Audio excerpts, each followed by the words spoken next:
The Jugurthine War took place in 112–106 BC, between Rome and Jugurtha of Numidia, a kingdom on the North African coast approximating to modern Algeria. The Romans defeated Jugurtha. The war takes its name from the Berber king Jugurtha, nephew and later adopted son of Micipsa, king of Numidia. The war constituted an important phase in the Roman subjugation of northern Africa, but Numidia did not become a Roman province until 46 BC. Following Jugurtha's usurpation of the throne of Numidia, a loyal ally of Rome since the Punic Wars, Rome felt compelled to intervene. Jugurtha and Numidia. Numidia was a Berber kingdom located in North Africa not far from Rome's archenemy, Carthage. King Micipsa died in 118 BC. He was survived by two natural sons, Adherbal and Hyamsal, and his adopted nephew, Jugurtha. It was Micipsa's wish that all three would share his kingdom after his death.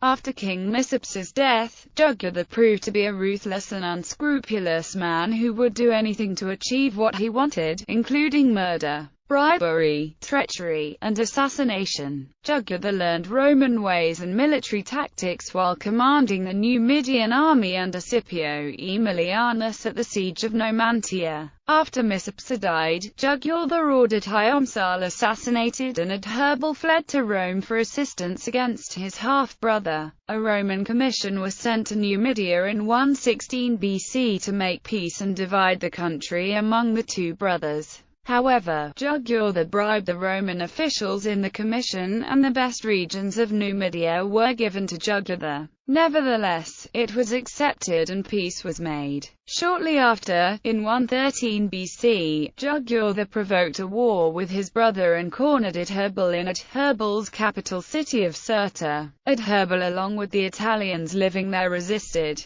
A second Roman commission was sent and, after being bribed, allowed Jugurtha to take the city. Jugurtha then executed his brother, Adherbal, along with many of the Italians who helped Adherbal defend Cirta. This execution of Italians and Romans moved the Roman Senate to declare war on Numidia in 112 BC. Bestia. The Roman consul Lucius Calpurnius Bestia led an army against Jugurtha, but Jugurtha surrendered and was given unusually favorable terms. It appears that Bestia was bribed. So favorable were Jugurtha's terms of surrender that it led to an investigation in Rome. Jugurtha was summoned to Rome. Upon his arrival in Rome, Jugurtha bribed two Roman tribunes of the plebs who in turn protected him and prevented him from testifying. Jugurtha then attempted to arrange for the assassination of a potential rival and was expelled from the city. In late 110 or early 109, Jugurtha defeated a Roman army led by the praetor Aulus Postumius Albinus Magnus, brother of the consul of that year, apparently by using bribery, treachery, and trickery. He then demanded to be recognized as the rightful ruler of Numidia. The Senate refused.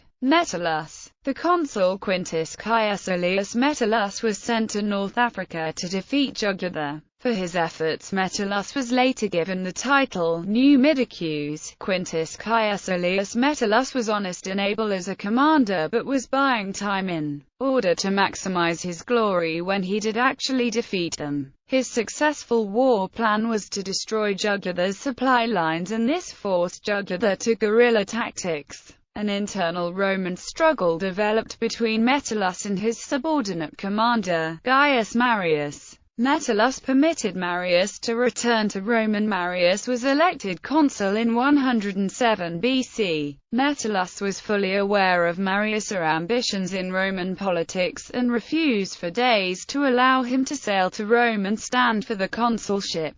Metellus was, however, unaware that Marius wanted his command in Numidia. Numidia was not an area designated to be protected by consul by the Roman Senate. However, the populares passed a law in its tribal assembly which gave the command against Jugurtha to Marius in 107 BC. This was significant because the assembly usurped the Senate's rights and powers in this matter, and the Senate yielded. Marius When Gaius Marius arrived in Numidia, Jugurtha had joined forces with his father-in-law, Bocchus, the king of Mauritania. It soon became evident that Rome could not defeat Jugurtha through war. Instead, Bocchus negotiated a peace with the Romans that included betraying and turning Jugurtha over to them, and in return, Bocchus received part of the Numidian kingdom. Jugurtha was thrown into a pit under the Tullianum in Rome to die. Revelations.